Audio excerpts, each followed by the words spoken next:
Hello everyone, this is Rupesh Mishra and I welcome you all to your channel that is math. देखिए, हम लोग dynamics का chapter number 4 पे चल रहे थे, जो कि इम्पैक्ट है। और मैंने बताया कि इस समय जितने भी वीडियोस आ रहे हैं सब के सब टोटली जो डिपेंड कर रहे हैं वो आपके एमसीक्यू प्रॉब्लम्स पे। साथ ही साथ मैंने कुछ लॉन्ग आंसर्स ऐड किए हुए हैं जो बाई चांस हो सकता है आपके एग्ज़ाम में आ जाए। और क्योंकि ये चैप्टर उतना ज़्यादा लॉन्ग के बेसिस पे इम्पोर्टेंट नहीं है, तो कुछ मैंने 4 या 5 क्वेश्चन ऐड किए हैं। तो और एमसीक्यू ज़्यादा है इसमें, तो उसी के बेस से मैं आपको समझा रहा हूँ चीज़ें। एमसीक्यू में ये चैप्टर बहुत इंपॉर्टेंट हो रहा है, ठीक है। तो जहाँ मैं स्टार बनाता हूँ, दैट मीन्स कि that question can be asked in your final term examination, या जिसे आप एंड टर्म एग्जामिनेशन बोलते हो एमसीक्यू के लिए। देखिए, हम लोग ने डायरेक्ट इम्पैक्ट कल पढ़ा था, आज ऑब्लिक इम्पैक्ट पढ़ रहे हैं। ऑब्लिक इम्पैक्ट मतलब क्या होता है? ऑब्लिक का सिंपल सा मीनिंग है डायरेक्ट इम्पैक्ट होता, जो हम लोगों ने कल पढ़ा था। यहाँ पर बड़ी सिंपल सी बात है। देखिए, लेट से एक हमारा जो स्फीयर है या एक बॉडी है जो कि हमारे एम डैश मास की है, ठीक है। और वो अभी उसका जो वेलोसिटी है, उसका जो जो स्पीड जिससे वो चल रहा है, वो मान लेते हैं यहीं पे एक तरीके से ये इधर चल रहा है, मान लेते हैं थोड़ी देर के लिए। और एक जो मास है वो इधर से आ रहा है ऐसे। तो जाहिर सी बात है, लेट से ये एम मास का है, ये आएगा तो यहाँ जब पहुँचेगा तो एक टक्कर तो होगी दोनों में, ठीक है ना। तो अब क्या है, ये जो इनका कॉमन नॉर्मल है, या आप कह सकते हो अगर ये जो कॉमन एक जो लाइन जाती है यहाँ से ऐसे करके, इससे देखें अगर आप, तो ये जो लाइन इसकी आ रही है ये कुछ एंगल बना रही होगी, है ना। और ये जो एंगल बना रही होगी, लेट से वो अल्फा है, ठीक है, ठीक। और अगर मैं इसे भी, मतलब ये तो अभी तो मैंने इस डायरेक्शन में से भगाया, अगर मैं इसे भी इसी डायरेक्शन से लाता, लेट से यहाँ से लाता मैं, जैसे जो एम डैश मास है हमारा वो भी लेट से यहाँ से आ रहा है, ठीक है, ऐसे इस टाइप से ऐसे आ रहा है, ठीक है। और ये भी जो हमारा लाइन इसका बन रहा है, इस लाइन से अगर मैं इसे अटैच करूं तो ये भी कुछ एंगल बना रहा होगा, लेट से ये बीटा एंगल है, ठीक है। तो बड़ी सिंपल सी बात है, जब भी ये हमारे कॉमन नॉर्मल से, this is what our common normal C N, common normal से कुछ एंगल बनाएगा अगर, तो ये ऑब्लिक इम्पैक्ट होगा। और अगर ऐसा नहीं होता, अल्फा को मैं ज़ीरो कर देता, बीटा को मैं ज़ीरो कर देता, तो आप खुद सोचो, ये एंगल जैसे ज़ीरो हुआ तो एम यहाँ ना बन के यहाँ बनता, एम डैश यहाँ ना बन करके यहाँ बनता एम डैश, तो ये क्या हो जाता, फिर डायरेक्ट इम्पैक्ट हो जाता डी आई, ठीक है। तो मैं इसको फिर से एक बार आपको बना देता हूँ, देख लीजिए आप, ठीक है। देखिए, मैंने बना दिया।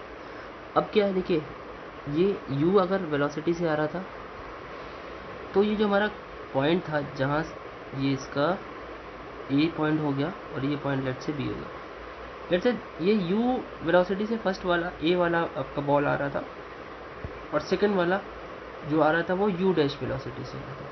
लेकिन जब ये लोग टकरा गए, आफ्टर कोलिजन, आफ्टर इम्पैक्ट, इसकी वेलोसिटी v और इसकी वेलोसिटी v डैश हो गई, लेट से। और सुनिए, ये जो कॉमन नॉर्मल आप लाइन देख रहे हो, ये वाली डॉटेड जो मैंने डॉट किया अभी इस पर, पहले लड़ने से पहले इनका एंगल अल्फा था, लड़ने के बाद इसकी जब वेलोसिटी चेंज हुई तो ए वाले का जो एंगल चेंज हुआ कॉमन नॉर्मल से, वो थीटा में बदल गया, और बी वाले का फाई में हो गया, ठीक है। तो ठीक है, अच्छी बात है, कॉमन नॉर्मल आपका ए बी है, कुछ एंगल बना रहा था वो। अब देखिए, जो हमारा जो इम्पैक्ट होता है ऑब्लिक, ठीक है, वो क्या करता है, उसमें न्यूटन ने एक बात बताई थी। न्यूटन ने ये बताया था कि जो रिजॉल्व पार्ट होगा अलोंग द कॉमन नॉर्मल, ठीक है, तो वो जो होगा वो सेम होगा। क्या कहने का मतलब है, देखिए, बड़ी सिंपल सी बात है कि जो हमारा u है, अगर इसको हम कन्वर्ट करें, इसके मतलब जो हमारा कॉमन नॉर्मल है दोनों का, उसके परपेंडिकुलर अगर हम लाने की कोशिश करें, ये डायरेक्शन, जैसे डायरेक्शन तो ये है, मतलब u तो हमारा ऐसे है ना, इस तरीके से, ठीक है। तो जब हम कॉमन नॉर्मल इसका बनाएंगे, अब ध्यान से देखिए, u का कॉमन नॉर्मल जब बनाएंगे तो ये किस में कन्वर्ट हो जाएगा, u आपको बदलना आता है साइन, u साइन अल्फा। अच्छा, ये किसके इक्वल रहेगा, अब देखिए v इधर आ रहा है ना, v की डायरेक्शन अगर मैं ऐसे इसका परपेंडिकुलर फॉर्म अगर बात करूं तो इधर वाला u साइन अल्फा हुआ, इधर वाला ये क्या हो जाएगा v साइन थीटा। ठीक है, एक इक्वेशन यहाँ से मिली। एक और देखिए अगर आप यहाँ से दूसरे वाले को u डैश की बात करें तो u डैश के लिए u डैश साइन बीटा, इसका नॉर्मल लीजिए भाई, जो परपेंडिकुलर जो कंपोनेंट होता है, तो ये v डैश साइन फाई हो जाएगा। और देखिए दो इक्वेशन मिल गई हमको, ए नंबर 1 एंड नंबर 2। अब क्या करें, इन दोनों इक्वेशन से क्या कर सकते हैं, काफ़ी सारी चीज़ें इसको करने के लिए है।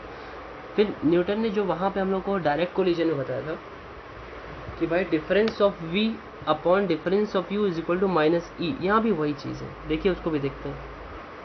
अब देखिए अलोंग कॉमन नॉर्मल की बात करें, अगर हम कॉमन नॉर्मल की बात करिए तो जो दोनों की फाइनल वेलोसिटीज़ हैं, फाइनल वेलोसिटीज़ मतलब इसकी v इसकी v डैश, तो अगर कॉमन नॉर्मल को की तरफ हम इसको रिजॉल्व करें तो क्या होगा भाई, बड़ी सिंपल सी बात है। आप इसको जब इस v को इस डायरेक्शन में रिजॉल्व करेंगे तो v cos थीटा हो जाएगा, और v डैश को करेंगे तो v डैश cos फाई हो जाएगा, है ना। और अगर u को करेंगे तो इस डायरेक्शन में, तो देखिए ज़रा, अगर आप इस तरीके से करने वाले हैं इस तरीके, तो u cos अल्फा हो जाएगा, और इस वाले करेंगे तो u डैश cos बीटा हो जाएगा। बात क्लियर है, ठीक है ना। तो इसको भी हम लोग कर लेते हैं, फाइनल माइनस इनिशियल और फाइनल माइनस इनिशियल कर लेते हैं दोनों, या इनिशियल माइनस फाइनल भी करेंगे तो भी कोई दिक्कत नहीं है। तो चलिए करते हैं। तो होगा क्या, जो आपका देखिए वही चीज़ है, initial minus final, initial minus final मतलब पहले वाले की दूसरे वाले की फाइनल का डिफरेंस, और पहले वाले की दूसरे वाले का स्टार्टिंग का डिफरेंस, यही किसके इक्वल आता है, माइनस ई के। और ये डायरेक्ट इम्पैक्ट में कैसे लिखा था, v minus v dash upon u minus u dash. अब भाई डायरेक्ट में अलग बात थी क्योंकि एंगल नहीं बन रहा था, अब यहाँ एंगल बन रहा है, तो उसका हम लोगों ने क्या ले लिया, हॉरिजॉन्टल कंपोनेंट ले लिया, क्योंकि हॉरिजॉन्टल कंपोनेंट की ही डायरेक्शन में हमारा कॉमन नॉर्मल था। अब इसे ट्रांसफर कर लीजिए राइट हैंड साइड, तो लिख लीजिए। ठीक है भाई, अब वो दो इक्वेशन हो गए थे, एक इक्वेशन हमें यहाँ पे मिल गया। ठीक, अच्छा अब देखिए चेंज इन मोमेंटम। मोमेंटम अगर हम बात करें तो मोमेंटम कैसे करेंगे, है ना, using law of conservation of momentum. जैसे डायरेक्ट में किया था वैसे इनडायरेक्ट में करेंगे, using law of conservation of momentum. जिन्होंने लास्ट वीडियो नहीं देखी एक बार जाके जरूर देखिएगा, आपको वो अगर वीडियो देखेंगे तो ही ये वीडियो समझ में आएगी, क्योंकि सेम एग्जैक्टली वही है, वही सारी चीज़ें, बस एंगल इंक्लूड कर दिया गया है, उसका हॉरिजॉन्टल और वर्टिकल कंपोनेंट ले लिया गया है, और कुछ नहीं है। ठीक है, कंजर्वेशन ऑफ मोमेंटम ये कहता ये है कि लड़ने से पहले का जो मोमेंटम है टोटल, और लड़ने के बाद का जो मोमेंटम है टोटल, वो इक्वल होता है।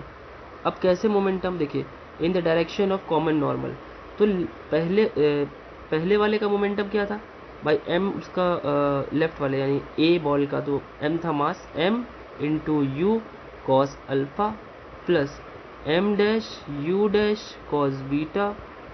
ठीक है, और लड़ने के बाद m v कॉस थीटा, भाई एंगल तो बदल गया था ना, plus m dash v dash cos phi, ये दोनों इक्वल होगा। इक्वेशन नंबर 4 हो गई। देखिए ये जितनी भी इक्वेशन बन रही है सारी की सारी इंपॉर्टेंट है, you have to learn this, you have to learn this as I am marking it with a star. So this means what, this will और this can be asked in your MCQs problems. Okay, वो पूछा जा सकता है। Clear है इतनी बात, है ना। अब देखिए वहाँ पे भी हमने आपको v और v डैश फाइंड आउट करना सिखाया था, अगर डायरेक्ट लिखा था ये तो बताया था कैसे करना है, फिर डायरेक्ट हम लोग को इसको लर्न भी किया था, यहाँ भी वही चीज़ करेंगे। ठीक है ना, इक्वेशन 1 2 3 4 को सॉल्व करेंगे। कैसे सॉल्व करेंगे भाई बताते हैं। देखिए अगर हमें v cos theta find out करना हो तो ये इक्वेशन नंबर 3 और इक्वेशन नंबर 4 का हम इस्तेमाल कर लें। ठीक है, तो v cos थीटा चाहिए, यानी v डैश cos फाई हमें हटाना है। v डैश cos फाई कैसे हटेगा, देखिए यहाँ पे v डैश cos फाई यहाँ पे है, लेकिन यहाँ पे बस डिफरेंस कितना आ रहा है m डैश का, तो m डैश का मल्टीप्लाई इस पूरे इक्वेशन में कर देंगे, फिर ऐड या सब्ट्रैक्ट करेंगे, उस हिसाब से हमारा v cos थीटा निकल के आ जाएगा, और इसी तरीके से हमारा v डैश cos फाई भी आ जाएगा। अब हमें सॉल्व नहीं करना है, हमें सिर्फ इसे एमसीक्यू के पर्पज़ से दिमाग में रखना है। तो मैं सॉल्व करने के बाद डायरेक्टली लिख रहा हूँ, और आपको लर्न करने का तरीका मैंने पिछले वाले में बताया था, इसमें भी बताता हूँ, ठीक है। देखिए, सॉल्व करने के बाद ये तो आ गया, ठीक है। सॉल्व नहीं करना अपने को, मैंने याद करने का तरीका आपको बताया था।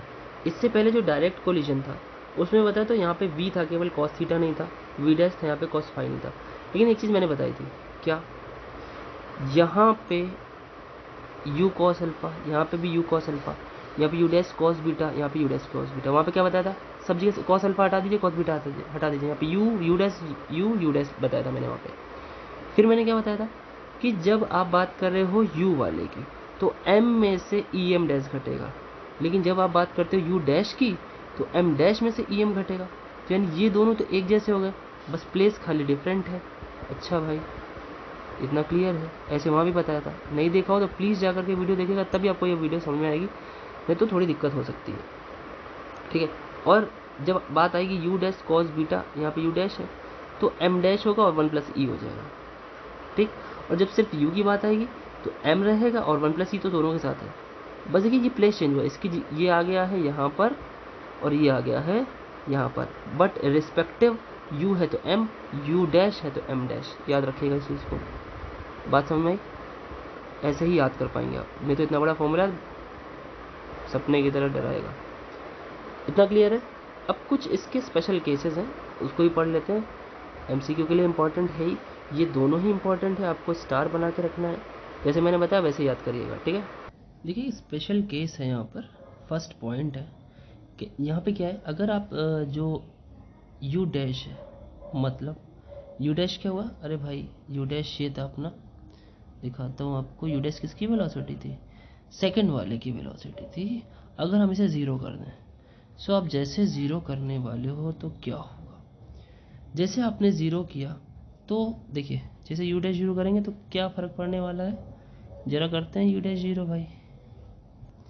देखिए जो अपना स्टार्टिंग का इक्वेशन था, इक्वेशन नंबर जो अपना 2 है, इसमें यू डैश आप जैसे ज़ीरो रखेंगे यहाँ ख़त्म, ये पूरा ख़त्म। फिर क्या होगा भाई, वी डैश क्या होगा, वी डैश तो ज़ीरो हो नहीं सकता, क्योंकि भाई लड़ने के बाद कुछ ना कुछ तो वेलोसिटी मिलेगी, तो साइन फाई ज़ीरो हो जाएगा। साइन फाई ज़ीरो होगा तो होगा क्या कुल मिला करके, मैं बताता हूँ। देखिए साइन फाई जब ज़ीरो हो जाएगा, ठीक है, यू डैश ज़ीरो, तो यहाँ से क्या मिलेगा हमें, sine phi is equal to zero. कहाँ से मिला, ये equation number 2। Sine phi zero होगा, इसका मतलब क्या है, फाई ज़ीरो हो जाएगा, ये तो मतलब हो इसका, ठीक है, क्योंकि साइन तो तभी ज़ीरो होता है जब एंगल उसका ज़ीरो हो। ये एक छोटा सा पॉइंट है आपका। एक और देखिए, नोट में ही है, नोट मतलब again it's important for your MCQ. अब देखिए, अगर m और m को, m डैश को सेम कर दे, मतलब दोनों का जो मास है सेम कर दे, और e जो है वो 1 कर दे। E1 का क्या मतलब होता है, याद रखिएगा, E1 का मतलब होता है परफेक्टली इलास्टिक। ये पूछा जाएगा, मुझे लग रहा पता नहीं क्यों पूछा जा सकता है, ठीक है। अब देखिए, जो जब m को m डैश के इक्वल रखें, उसके बाद ये जो हमारे पास इक्वेशन नंबर जो बाद में मिली हमें, उनके ऊपर बात करें, तो अब जैसे इसमें e की वैल्यू 1 रखोगे भाई इसमें, तो भाई सिंपल सा इक्वेशन बन जाएगा, e की जगह 1 हो गया, बाकी तो मिल जाएगा जो भी। देखते हैं, इसको लिख देते हैं। इक्वेशन नंबर 3 में e की जगह पे मैंने 1 रख दिया और बाकी ऐसे लिख दिया, तो ये मिला मुझे, ठीक है। और अगर हम इक्वेशन नंबर 4 में भी रख दें, फ्रॉम 4 जो हमारा मोमेंटम का जो कंजर्वेशन था, इसकी बात कर रहा हूँ मैं, I am talking about this equation. इसमें जैसे रखेंगे आप तो क्या होगा, इसमें आप वो m is equal to m dash रखेंगे, तो भाई सिंपल सी बात है, यहाँ से m, यहाँ से m डैश, यहाँ से m, यहाँ से m डैश, सब कैंसिल हो जाएगा, ठीक है। तो जब कैंसिल हो जाएगा तो मैं कैंसिल करके लिख दे रहा हूँ डायरेक्टली, तो होगा क्या, तो देखिए भाई ये भी मिल गया। अब इतना करने के बाद जब हम इन दोनों इक्वेशंस को, जो नई इक्वेशन हमें मिल रही हैं, e की value 1, m is equal to m dash रखने पे, तो इन दोनों को अगर हम सॉल्व करें, ये जो न्यू इक्वेशन अगर हम मान लें, वैसे ज़रूरत नहीं है फिर भी मान लेते हैं, let's say this is equation number, I think it can be denoted as equation number 5 if I am not wrong. 3 था, 4 था, ठीक है, आई थिंक ये 5 ले लेते हैं, इसको 5 ही लेंगे ना भाई, 4 हो चुका है, हाँ ठीक, 5 हो गया। And equation number this is equation number 6। जैसे आप इक्वेशन नंबर 5 और 6 को सॉल्व करोगे तो सॉल्व करने में करना क्या है आपको भाई, कुछ नहीं करना है। देखिए जब इसे सॉल्व करेंगे तो थोड़ा सा देखिए राइट हैंड साइड सेम हो रहा है ना। जैसे आप इक्वेशंस को जैसे ऐड करेंगे, आप इक्वेशन को ऐड करते ही अब देखिए ये वाला पार्ट आपका यू कॉस अल्फ़ा वाला यू कॉस अल्फ़ा से कैंसिल, ठीक है, ये दोनों ऐड हो जाएंगे 2u कॉस बीटा।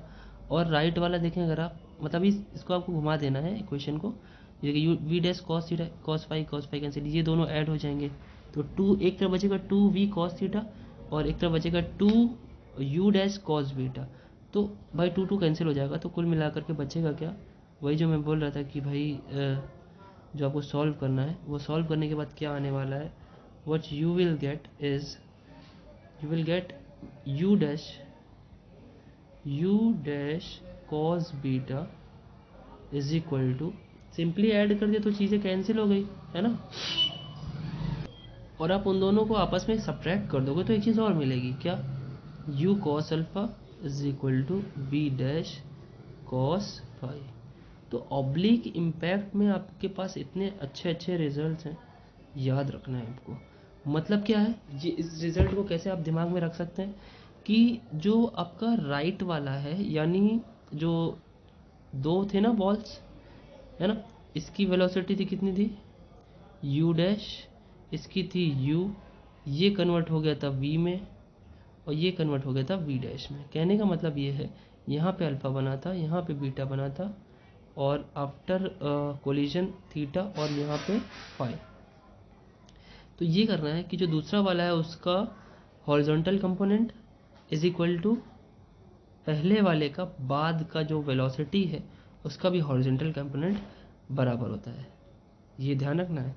यानी बाद वाले का, यानी बी वाले बॉल का स्टार्टिंग यानी लड़ने से पहले जो हॉरिजॉन्टल कंपोनेंट है वो लेफ्ट वाले यानी ए वाले का लड़ने के बाद जो हॉरिजॉन्टल कंपोनेंट बनता है उसके बराबर है।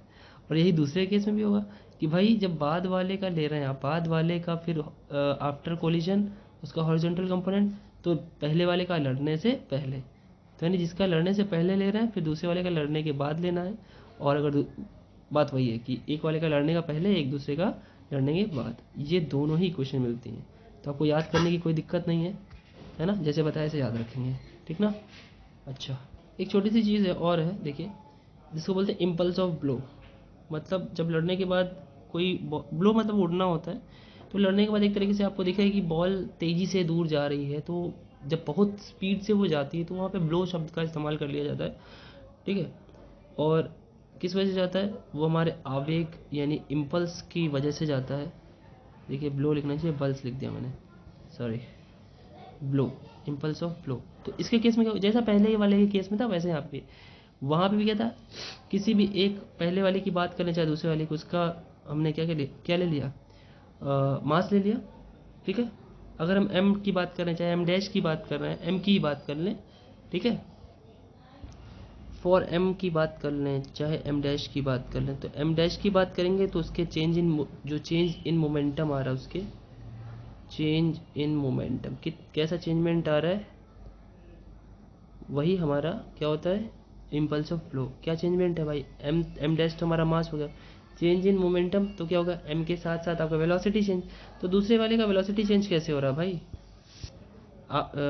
Just after collision v dash हो जा रही थी उसकी वेलोसिटी और कॉस फाई के साथ, फिर उससे पहले कोलिजन के जस्ट पहले उसकी वेलोसिटी थी यू डैश और एंगल कितना था बीटा। अब देखिए वी डैश कॉस फाई और यू डैश कॉस बीटा की वैल्यू हम लोग जो इक्वेशन 1 2 3 4 थे उनमें से उठा के जैसे रखेंगे तो ये क्या कन्वर्ट होकर के आएगा, इक्वल टू में आएगा m into m dash 1 plus e, ये तो उस वाले में भी था डायरेक्ट कोलिजन में भी, और यहाँ पे u माइनस यू डैश था, तो u के साथ कॉस अल्फा और u डैश के साथ कॉस बीटा, ठीक है, और होल अपॉन में अपना m प्लस एम डैश, ठीक है भाई, इतनी बात क्लियर है, अच्छी बात है। चलिए और अच्छी अच्छी पॉइंट से बात करते हैं। एक बड़ा ही महत्वपूर्ण बिंदु है आपके लिए जो कि एमसीक्यू के लिए मुझे इंपॉर्टेंट लगता है, देखिए क्या है, बहुत इंपॉर्टेंट है। अगर देखिए मैं लिख देता हूँ इफ़ टू बॉल्स, मैं लिख देता हूँ फिर आपको बताता हूँ, देखिए बड़ी अच्छी बात है कि अगर दो इक्वल, इक्वल मतलब मास इक्वल, एम और एम डैश इक्वल, ठीक है, इक्वल मतलब m equal to m dash, और परफेक्टली इलास्टिक होनी चाहिए, मतलब ई की वैल्यू 1 होनी चाहिए, और स्फेयर्स हैं अगर इम्पिंज करते हैं, इम्पैक्ट करते हैं, एक दूसरे से लड़ते हैं, कहाँ पर लड़ते हैं, कितना एंगल बनाते हुए, राइट एंगल पे, मतलब अल्फ़ा और बीटा की वैल्यू दोनों की दोनों 90 डिग्री पे इम्पैक्ट कर रहे हैं। तो ऐसा लड़ने के बाद मतलब देखिए वो ऐसे आ रहे हैं और मतलब 90 डिग्री पे भी आकर के वो टच कर रहे हैं या टकरा रहे हैं, तो लड़ने के बाद भी उनकी डायरेक्शन 90 डिग्री पे ही रहेगी क्योंकि भाई सीधे सीधे आ रहे हैं। तो यहाँ पे भी वही चीज़ आएगा, इसीलिए बोला उसने कि right angle their direction after impact will still be at right angle, अगर वो लड़ने के बाद भी उनकी डायरेक्शन जो होगी वो राइट एंगल पे ही होगी। ठीक है, ये चीज़ याद रखिएगा, एमसीक्यू के लिए इंपॉर्टेंट है इसलिए ज़रूरी था। चलिए आगे बढ़ते हैं। अब देखिए बड़ा ही इंपॉर्टेंट एक पॉइंट है आपके सामने, डेली लाइफ में भी इसका इस्तेमाल होता है। देखिए कह रहे कि ऑब्लिक इम्पैक्ट करना है हमें ऑफ अ स्मूथ स्फीयर, ठीक है, on a fixed smooth plane, plane भी स्मूथ होना चाहिए और स्फीयर भी स्मूथ होना चाहिए। क्यों स्मूथ होना चाहिए मैंने बताया आपको, ठीक है। अच्छा, अब देखिए अगर ये लेट से हमारा जो बॉल है ऑब्लिकली, यानी ये हमारा सरफेस है, प्लेन है, ऐसे आ रहा है, ठीक है, ऐसे आ रहा है, कुछ एक नॉर्मल बना दे रहा हूँ मैं, इसने नॉर्मल के साथ कुछ एंगल बनाया हुआ है, लेट से अल्फा एंगल, वेलोसिटी कितनी है इसकी, वेलोसिटी इसकी u है, और ये ऐसे लड़ने के बाद ये इस डायरेक्शन में निकल गया v वेलोसिटी के साथ, और इसने ये जो नॉर्मल है उसके साथ अब कितना एंगल बनाया है निकलते समय, थीटा एंगल। ये बात सही है, अच्छी बात है। अब जरा ध्यान से देखिए इसमें क्या चीज़ें चेंजमेंट आएगी, इसकी वेलोसिटी में, इसके मोमेंटम में क्या क्या चेंजमेंट आएगा, देखिए बड़े बढ़िया से बताते हैं। सबसे पहली बात तो अगर हम इसका u का वर्टिकल कंपोनेंट लें, मतलब ये वाला, तो क्या मिलेगा हमें, u साइन थीटा, ठीक, और वो इक्वल आएगा v के वर्टिकल कंपोनेंट यानी v साइन, एक सेकंड, ये यहाँ पे जो u के साथ एंगल बन रहा है वो आपका अल्फ़ा है ना, तो u साइन अल्फ़ा, और v के साथ एंगल बन रहा है थीटा, तो ये दोनों इक्वल हो जाएंगे। सबसे पहली बात तो यही है। दूसरा एक चीज़ और, जब न्यूटन ने जो लॉ बताया था उसे अगर हम यूज़ करें, न्यूटन्स लॉ यूज़ करें, तो हमको पता है चेंज इन वेलोसिटी v के साथ, तो v के साथ कॉस थीटा इसका माइनस सरफेस का v कितना है भाई, सरफेस तो रेस्ट पे होगा ना, फिक्स है तो रेस्ट पे होगा, तो इसे हमें क्या लिखना पड़ेगा, 0 इज इक्वल टू माइनस ई, और u की डायरेक्शन अगर देखी जाए कॉस के केस में, तो ये जा रहा है नीचे और ये जा रहा है ऊपर। अगर इसको हम हॉरिजॉन्टल कंपोनेंट लें, है ना, इसका हॉरिजॉन्टल कंपोनेंट लें तो u क्या आएगा, u कॉस अल्फ़ा, और v का क्या हो जाएगा, u साइन अल्फ़ा, लेकिन जा तो ये नीचे ही रहा है। अब देखिए तो ये नेगेटिव हो जाएगा भाई, माइनस u कॉस अल्फ़ा, और जो हमारा भाई सरफेस है उसका कर लेंगे तो कोई दिक्कत तो है नहीं, वो तो ज़ीरो ही हो जाएगा, है ना, बात समझ में आई, ठीक है। तो यहाँ से अगर हम देखें तो v cos theta is equal to minus minus plus हो गया, तो e u cos अल्फ़ा आ गया, ठीक है। यहाँ पे नेगेटिव क्यों आ, क्लियर है ना, क्योंकि आफ्टर कोलिजन जो डायरेक्शन वो इधर को जा रही है और ये जा रहा है नीचे, एक तरीके से अपोजिट हो गई, इस वजह से नेगेटिव साइन आ रहा है, ठीक है। अब ये जो, अब ध्यान से देखिए यहाँ पे एक इक्वेशन हमको और मिल गई, ठीक है, इक्वेशन नंबर 2। अब अगर हम दोनों इक्वेशंस को एक बारी स्क्वायर करके ऐड कर लें, राइट वाला साइड इसका और लेफ्ट वाला साइड इसका स्क्वायर करके ऐड कर लें, ठीक है, equation 1 square plus equation 2 square अगर हम कर लें तो हमने क्या मिलने वाला है, क्या मिलेगा ज़रा देखते हैं। जैसे आप ऐड करोगे तो v स्क्वायर कॉस स्क्वायर हो जाएगा, है ना, थीटा में है शायद, plus v square sine square theta हो जाएगा, और राइट हैंड साइड पे जब आप स्क्वायर करोगे तो u square sine square alpha plus e square you square cos square alpha हो जाएगा। तो लेफ्ट हैंड साइड में आप पता है वी स्क्वायर कॉमन लोगे तो ये 1 हो जाएगा, cos square theta plus sine square theta, और यहाँ पर यू स्क्वायर बाहर लोगे, अच्छी बात है, और क्या कॉमन ले सकते हो, और कुछ तो आएगा नहीं, तो ब्रैकेट में क्या बचेगा, sine square alpha plus e square cos square alpha. v की वैल्यू अगर हम निकालना चाहें अंडर रूट करें, so v will get what, u बाहर आ गया, अंडर रूट में बाकी मटेरियल तो वैसे के वैसे ही रह जाएगा, sign square alpha plus e square cos square alpha. एक ये बहुत ही महत्वपूर्ण रिजल्ट आपके सामने आया है which is very very important for your MCQ, so I am going to give a star on that. Next, अगर हम इक्वेशन 2 को 1 से डिवाइड कर दें then we will get another equation which is very important. अब जैसे divide करो, जरा डिवाइड करके आप देख लो, राइट हैंड साइड को राइट हैंड साइड से डिवाइड करोगे तो देखिए v से v कैंसिल, मैं लिख दे रहा हूँ उसको कि भाई v sine theta upon v cos theta is equal to क्या होगा भाई, साइन थीटा के साथ अब साइन थीटा तो u साइन अल्फा हो जाएगा, u sine alpha whole upon e u cos alpha, e u cos alpha. भाई यहाँ पे जो भी चीज़ कैंसिल हो रही कैंसिल कर दीजिए, जो कैंसिल करेंगे उसके बाद हमें क्या मिलेगा, टेन थीटा या फिर कॉट थीटा भी कर लीजिए, कोई दिक्कत नहीं, से उल्टा लिख दीजिए cot theta is equal to, क्योंकि ई फिर ऊपर करना पड़ेगा नहीं तो ई नीचे रह जाएगा, ई कॉट अल्फा। ठीक है, एक सेकंड, ये वीडियो से बाहर जा रहा होगा, is equal to e into cot alpha. ये भी एक बहुत ही इंपॉर्टेंट रिजल्ट है, यू मस्ट लर्न दिस। ठीक है, इंपॉर्टेंट ये भी है, दोनों रिजल्ट याद रखने हैं। और देखिए इस रिजल्ट पे भी बेस्ड एक बहुत ही इंपॉर्टेंट 2 पॉइंट्स हैं, चलिए उनको भी देख लेते हैं, पॉइंट के बेसिस पे ये चैप्टर को ख़त्म करते हैं। सबसे पहली बात, if e is equal to 1, अगर ई 1 के इक्वल है तो क्या होगा भाई, देखिए रख लीजिए, ई की वैल्यू जैसे आप 1 रखोगे तो होगा क्या, जैसे आप 1 रखोगे यहाँ पे भी 1 रखो, ई इज इक्वल टू 1 को cot theta is equal to cot alpha, यानी theta is equal to alpha हो जाएगा।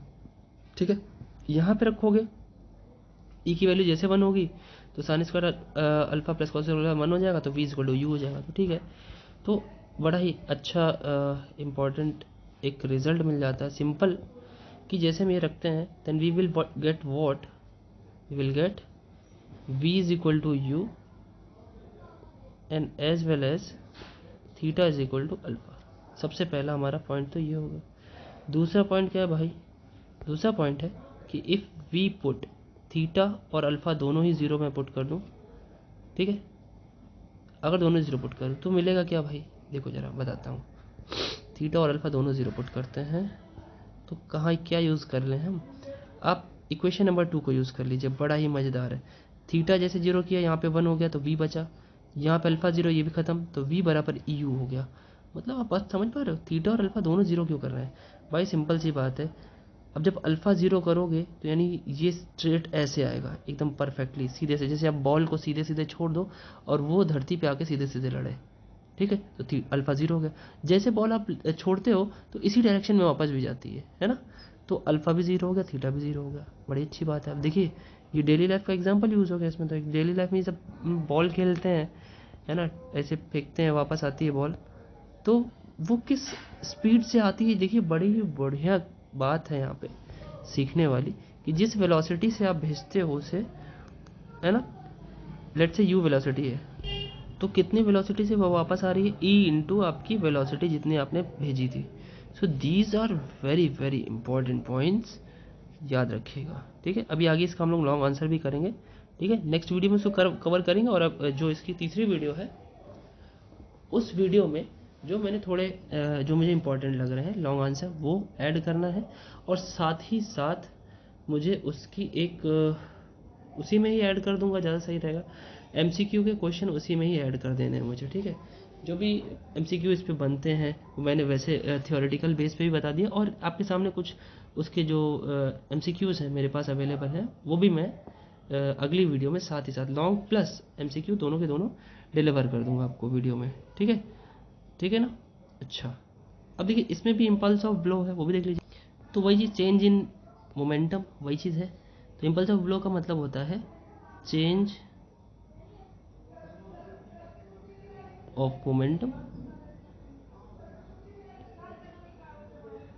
जो स्फीयर है उसका चेंज इन मोमेंटम कितना चेंज हो रहा है भाई, देखिए पहले जो भी थी उसकी वेलोसिटी जो रही होगी उसमें m का मल्टीप्लाई किया और अल्फ़ा कॉस अल्फ़ा कर लिया, साथ ही साथ डायरेक्शन अपोजिट हो गई, तो इसलिए जो बाद वाली जो वेलोसिटी है उसका नेगेटिव साइन तो वो ऐड हो गया भाई, सीधे सीधे अपोजिट हो गई, कि बॉल फेंको वापस जाएगी अपोजिट साइन हो गया, है ना। तो अब ये क्या हो जाएगा, दोनों ऐड हो जाएंगे mv cos थीटा, ठीक है। अब इक्वेशन नंबर 2 जो बना था उसका अगर हम इस्तेमाल करें, यहाँ से m कॉमन ले लें, ठीक है, तो u cos alpha plus v cos theta, जो इक्वेशन नंबर 2 था जरा ध्यान से देखिए, क्वेश्चन नंबर 2, क्वेश्चन नंबर 2, हाँ ठीक, v cos थीटा अगर हम देखें यहाँ से तो eu cos अल्फ़ा के बराबर हम रख सकते हैं, ठीक है, रख दीजिए eu cos अल्फ़ा। तो जैसे आप यहाँ पर रखेंगे eu cos अल्फ़ा तो कुछ कॉमन आ जाएगा, m u cos alpha plus eu cos alpha, तो क्या होगा भाई m 1 प्लस ई मिल गया कॉमन में और u cos अल्फ़ा। सो ये भी एक अच्छा सा पॉइंट आपके सामने आया, देखिए कुछ भी नहीं छोड़ा है बच्चों, स्टूडेंट्स कुछ भी नहीं छोड़ा है, सारे कॉन्सेप्ट बता दिए। और आपको पता होना चाहिए कि MCQ जो बनते हैं वो कॉन्सेप्ट से ज़्यादा बनते हैं, न्यूमेरिकल से कम बनते हैं, जहाँ तक मैंने देखा है, एक्सपीरियंस किया आपके एग्जामिनेशन जो सेटर है जितना भी मैंने देखा है, ठीक है। और यही कारण है कि जो लास्ट सेमेस्टर था जिसमें मैंने सेलेक्टेड पढ़ाया था, पूरा चैप्टर नहीं पढ़ाया था, बहुत ही कम पढ़ाया था और आपके MCQ उसी से ही आ गए थे, ठीक है। मैंने पोस्ट भी किया था कि जो क्वेश्चंस आए हैं 35 तक, हम लोगों के पास बहुत कम समय था, आई think it was 7 to 10 days, जब हम लोगों ने एक्चुअली स्टार्ट किया था तो काफ़ी सारे क्वेश्चंस मैच किए थे। तो आप एक भरोसा रखिए, क्वेश्चंस जितना मैं बताया है मैंने उसे पढ़ के जाइए, नो डाउट एकदम सेटिस्फैक्ट्री आपको रिजल्ट मिलेगा। आप घर पे आके मिला के देखेंगे, आप आराम से 30 क्रॉस करोगे बहुत हंस के, बस आप वीडियो कवर कर लीजिए। और आपकी किस्मत अच्छी है, अगर आपने अच्छे से पढ़ा तो मे भी वो 35 तक भी चला जाए और उससे आगे भी चला जाए, ठीक है। मिनिमम 30 से नीचे तो कतई नहीं आएगा, ये मेरी गारंटी है। आप आकर के मुझे खुद बताइएगा जब आपका एग्ज़ाम हो जाएगा, ठीक है। So this is the last topic जो मैंने यहाँ से उठाया, ठीक है।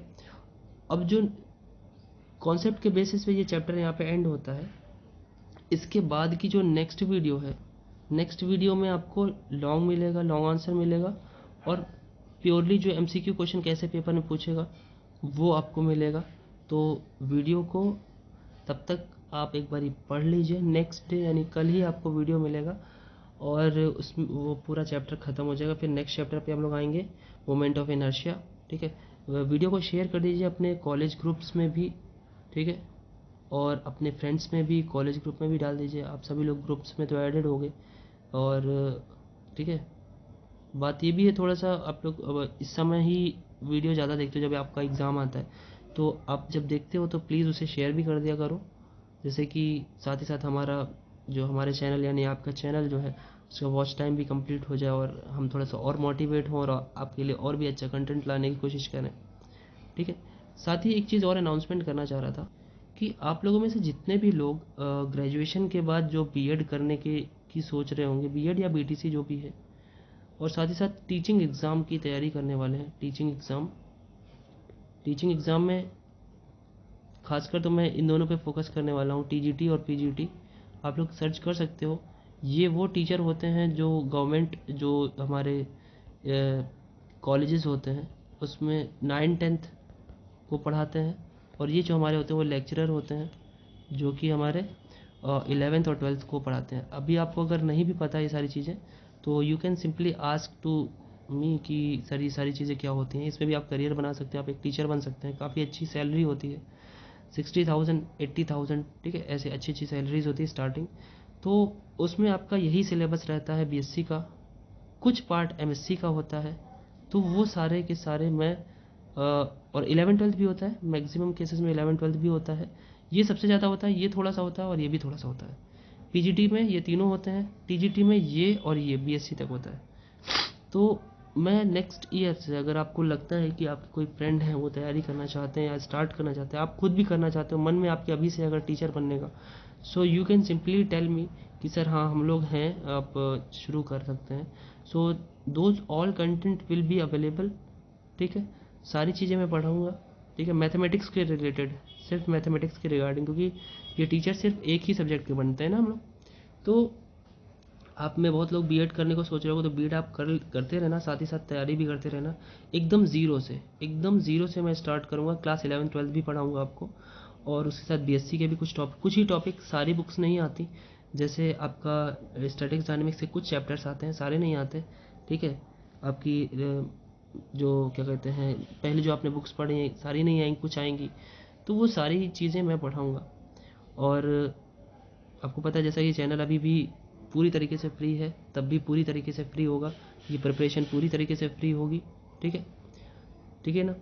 तो अगर आपको लगता है तो आप कमेंट सेक्शन में इसके लिए हाँ या नहीं, यस या नो कुछ बताइएगा मुझे ज़रूर, कि हाँ सर कोई है प्रिपरेशन करना चाहता है या आप खुद करना चाहते हैं, तो मुझे ज़रूर बताइएगा।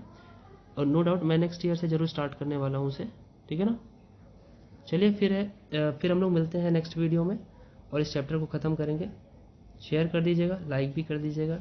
मिलते हैं नेक्स्ट वीडियो में आपके अपने चैनल मैथ पर। Thank you.